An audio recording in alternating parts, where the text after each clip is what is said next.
మీలో ఎంతమంది మీ లైఫ్ పూర్తిగా నాశనం అయిపోవాలని కోరుకుంటున్నారు? ఒక్కసారి బాగా ఆలోచించి చెప్పండి. కమాన్ గైస్, ఎవరు అలా కోరుకోరు. నేను కూడా మీ లైఫ్ పూర్తిగా స్పాయిల్ అయిపోవాలని ఎప్పటికీ అనుకోను. ఎందుకు సాక్రిఫైసెస్ చేయాలి, ఏం సాక్రిఫైసెస్ చేయాలి, ఇవన్నీ తెలుసుకోవాలంటే మన వీడియో కంప్లీట్ గా స్కిప్ చేయకుండా చూడండి. లైఫ్ స్పాయిల్ అవ్వకూడదంటే సాక్రిఫైసెస్ ఇవాళ తెలుసుకోవాలి. లైఫ్ అనేది ఒక ఎక్స్చేంజ్ ఆఫర్ లాంటిది. ఇప్పుడు కానీ నువ్వు సాక్రిఫైసెస్ చేయకపోతే నీకు రిటర్న్ లో మెంటల్ పీస్ దొరకదు, హెల్త్ ఉండదు, ఫ్యామిలీ ప్రాబ్లమ్స్ ఉంటాయి, డబ్బులతో కష్టపడాల్సి వస్తుంది. ఈ ప్రాబ్లమ్స్ అన్ని ఫేస్ చేయాల్సి ఉంటుంది. వీటన్నిటిని ఫ్యూచర్ లో వదులుకోవడం నీకు ఇష్టం ఉండదు అని నాకు తెలుసు. ఈ వీడియోలో నేను మీరు ఏ సిచ్యువేషన్స్ లో ఏం దూరం పెట్టాలనేది చెప్తాను. Number 1, laziness. మన భాషలో చెప్పాలంటే సోమరితనం. సోమరిపోతనం అనేది ఒక మనిషిని ఎలా చేస్తుందంటే నువ్వు చేయగలిగిన పనిని కూడా చెయ్యకుండా ఆపేస్తుంది. నిన్ను వెనక్కి లాగుతూనే ఉంటుంది. నీ మైండ్ లో ఏం వినిపిస్తుందో తెలుసా? అబ్బా ఇప్పుడు ఇది చెయ్యాలా, ఇప్పుడే స్టార్ట్ చేయాలా, రేపు చేద్దాంలే, నెక్స్ట్ వీక్ స్టార్ట్ చేస్తాలే అని ఇలా నీ మైండ్ ని కంట్రోల్ చేస్తూ నిన్ను ఒక డమ్ పర్సన్ గా చేస్తుంది. నీ ఏజ్ 20+ అయి ఉంటే లేజీగా ఉన్నారు అంటే ఇప్పుడే ఇది ఆపేయండి. Just stop it now. ఎందుకంటే ఈ ఏజ్ క్రాస్ అయ్యే కొద్దీ చాలా సైడ్ ఎఫెక్ట్స్ ఫేస్ చేస్తావు ఫ్యూచర్ లో. నీకు వచ్చిన ఆపర్చునిటీస్ అన్ని మిస్ చేసుకుంటున్నావు. నీ లైఫ్ అంతా రెగ్రెట్ ఫీల్ అవుతున్నావు, గిల్టీగా ఫీల్ అవుతున్నావు. ఈ జనరేషన్ లో అందరూ యంగ్ ఏజ్ లోనే సక్సెస్ అవుతున్నారు కదా.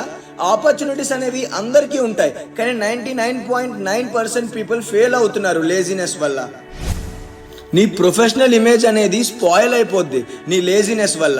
ఒకవేళ ఆఫీస్ ప్రాజెక్ట్స్ టైంకి సబ్మిట్ చేయకపోతే నీ ఇమేజ్ ఫుల్ గా డ్యామేజ్ అయినట్టే కదా. మీకు విషయం తెలుసా, లైఫ్ చాలా సింపుల్ గా ఉంటుంది, కానీ నువ్వు చేసే పిచ్చి పిచ్చి పనుల వల్ల నీ లైఫ్ నీకే ఒక పెద్ద బర్డెన్ లా క్రియేట్ అవుతుంది. లేజినెస్ ని దూరం పెట్టి నీ లైఫ్ ని ఈజీగా లీడ్ చేస్తావో లేదా లేజీగా ఉంటూ కాంప్లికేట్ చేసుకుంటావో అనేది నీ చేతిలో మాత్రమే ఉంది. ఎలాంటి వెపన్ గానీ పాయిజన్ గానీ యూజ్ చేయకుండా నిన్ను నువ్వుగా స్పాయిల్ చేసేది లేజినెస్ మాత్రమే. ఇది ఒక బయోవార్ లాగా. Second 1, addiction. 99% ఆఫ్ యూత్ ఏదో దానికి ఎడిక్ట్ అవుతున్నారు. లైక్ ఎలా అంటే స్మార్ట్ ఫోన్స్ తో, స్మోకింగ్ వల్ల, డ్రింకింగ్ వల్ల, గర్ల్స్ కి, వీటన్నిటికీ ఎడిక్ట్ అయిపోతున్నారు కంప్లీట్ గా. ఎవరైనా ఈ విషయంలో ఎడిక్ట్ అయి ఉంటే ప్లీజ్ ఇప్పుడే ఆపేయండి. ఎందుకో తెలుసా, ఎడిక్షన్స్ డెస్ట్రాయ్ అవర్ లైఫ్. అది నిన్ను ఎంతలా కూల్ చేస్తుంది అనేది నీకు కూడా తెలీదు. నీ సక్సెస్ కోసం బిల్డ్ చేసుకున్న వే కూడా బ్లాక్ చేస్తుంది. మీరు నమ్మకపోతే ఒకసారి గూగుల్లో సర్చ్ చేయండి ఎంతమంది ఎడిక్షన్స్ వల్ల లైఫ్ స్పాయిల్ చేసుకుంటున్నారో అనేది. ఈ మధ్య న్యూస్ లో కూడా చూస్తున్నాం, మీరు కూడా వినే ఉంటారుగా, డ్రగ్స్ కి ఎడిక్ట్ అయిన స్టూడెంట్స్, డ్రగ్స్ తో దొరికిపోయిన స్టూడెంట్స్ అని ఇలా చాలా మంది వాళ్ళకి తెలియకుండానే హ్యాపీగా ఉన్న లైఫ్ ని నాశనం చేసుకుంటున్నారు. Third 1, sexual desires. ఈ వయసులో ఎక్కువ సెక్షువల్ కోరికలు ఉంటాయి. ఈ ఏజ్ లోనే చాలా బ్యాడ్ థాట్స్ కూడా వస్తాయి. అందుకే నీ లైఫ్ లో ఈ ఏజ్ అనేది చాలా క్రూషియల్ రోల్ ప్లే చేస్తుంది. నువ్వు వేసే ప్రతి అడుగు ఆలోచించి వేయాలి. Guys, control your self. Sexual desires వల్ల ఎలాంటి క్రైమ్స్ చేయడానికి కూడా వెనకడుగు వేయట్లేదు. సెక్షువల్ యాక్టివిటీస్ లో ఇలాంటి డార్క్ యాక్టివిటీస్ కి ఎక్కువ ఇంట్రెస్ట్ చూపిస్తారు. సెక్షువల్ థాట్స్ రావడం అనేది న్యాచురలే, అది నీ తప్పు కాదు, అది ఎవరి తప్పు కాదు. కానీ వాటిపైన ఎక్కువ ఇంట్రెస్ట్ పెడుతూ డీప్ గా ఆలోచిస్తే మాత్రం అది కంప్లీట్ గా నీ తప్పే. ఈ థాట్స్ ని అవాయిడ్ చేయకపోతే చాలా సైడ్ ఎఫెక్ట్స్ ఫేస్ చేయాలి ఫ్యూచర్ లో. వీటిని ఎంత వీలైతే అంత కంట్రోల్ చేసుకుంటూ కొంచెం మెంటల్ హెల్త్ కోసం ఫోకస్ చేస్తూ వీటిని అవాయిడ్ చేయడానికి ప్రయత్నించండి. Fourth 1, bullshit shopping. ఈ జనరేషన్ వాళ్ళందరూ ఎక్కువగా ఎక్స్పెన్సెస్ మీదే ఇంట్రెస్ట్ చూపిస్తున్నారు. అవసరం ఉన్నా లేకపోయినా ప్రతి వస్తువు ఆన్లైన్ లో కొనడానికి ఎక్కువ ఇంట్రెస్ట్ చూపిస్తున్నారు. ఫుడ్ ఆర్డర్స్ కానీ, క్లోతింగ్ ఆర్డర్స్ కానీ, అవసరం ఉన్నా లేకపోయినా వేస్ట్ ఎక్స్పెన్సెస్ క్రియేట్ చేసుకుంటున్నారు. అలా వేస్ట్ చేసే బదులు కొంచెం సేవ్ చేయడానికి దారులు కూడా వెతుక్కోవాలి.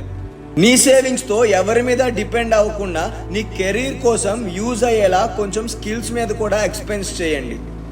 తర్వాత ఆ స్కిల్స్ ని డెవలప్ చేసుకొని మనీ ఎలా ఎర్న్ చేయాలో మళ్ళీ నేర్చుకోండి. అన్నెసెసరీ షాపింగ్స్ వల్ల నీకు ఫైనాన్షియల్ ప్రాబ్లమ్స్ ఫేస్ చేయాల్సి వస్తుంది. ఇంకొకసారి ఫైనాన్షియల్ ప్రాబ్లమ్స్ కానీ లైఫ్ లో ఎంటర్ అయితే ఆలోచనల వల్ల మెంటలీ డౌన్ అయిపోవాల్సిందే ఎవరైనా సరే. కంప్లీట్ గా రెగ్రెట్ ఫీల్ అవుతావు. పేరెంట్స్ ఇచ్చే పాకెట్ మనీ బాగా యూటిలైజ్ చేసుకోలేదని చాలా బాధపడాల్సి వస్తుంది. గైస్, ఈ అన్నెసెసరీ ఎక్స్పెన్సెస్ ని ఇప్పుడే కంప్లీట్ గా వదిలేయాలి. అవసరానికి మించి ఖర్చు పెడితే ఏదైనా బర్డెన్ ఫ్యూచర్ లో. Fifth 1, poor mentality. నీ లైఫ్ లో ఇదొక బిగ్గెస్ట్ ఎనిమీ. లో మెంటాలిటీ అనొచ్చు, వీక్ మెంటాలిటీ అనొచ్చు. ఎన్ని పేర్లతో పిలిచినా ఇది చేసే డ్యామేజ్ మటుకు చాలా భయంకరంగా ఉంటుంది. ఇది ఎంతవరకు అయితే క్యారీ చేస్తావో అంతవరకు ఫెయిల్ అవుతూనే ఉంటావు. ప్రతి దానికి అందరినీ ఎక్స్క్యూజ్ చేయడం, అందరి ముందు సింపతి గెయిన్ చేయడం, ఓవర్గా ఆలోచించడం, ఇవన్నీ నీ మైండ్ ని స్టేబుల్ గా ఉంచవు. పూర్ మెంటాలిటీ ఉన్నోళ్ళు వాళ్ళకి వాళ్ళే ఒక లిమిట్ ని పెట్టేసుకుంటారు. ప్రతి దానికి పీస్ఫుల్ గా ఉండడానికి భయపడిపోతూ ఉంటారు. చిన్న ప్రాబ్లం ని కూడా పెద్ద ప్రాబ్లం గా ఫీల్ అయ్యి ఒక లోన్లీనెస్ కి అడిక్ట్ అయిపోతారు.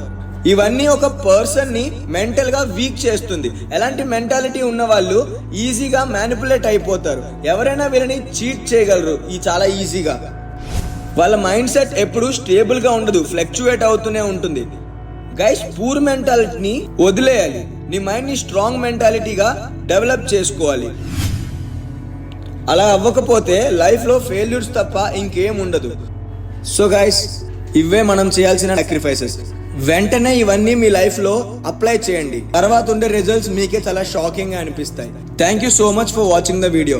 మీకు ఎలా అనిపించిందో వెంటనే కమెంట్ చేయండి. ఇంకా మెంటలీ స్ట్రాంగ్నెస్ కోసం, సైలెంట్ గా ఉండడం కోసం అనే టాపిక్స్ మీద ఆల్రెడీ మన ఛానల్లో వీడియోస్ ఉన్నాయి. అవి మనకు చాలా యూస్ఫుల్ అవుతాయని చెప్పేసి గట్టిగా నమ్ముతున్నాను. ఇంకా ఇప్పటిదాకా మన ఛానల్ ని సబ్స్క్రైబ్ చేసుకోకపోతే మాత్రం వెంటనే సబ్స్క్రైబ్ చేసుకోండి.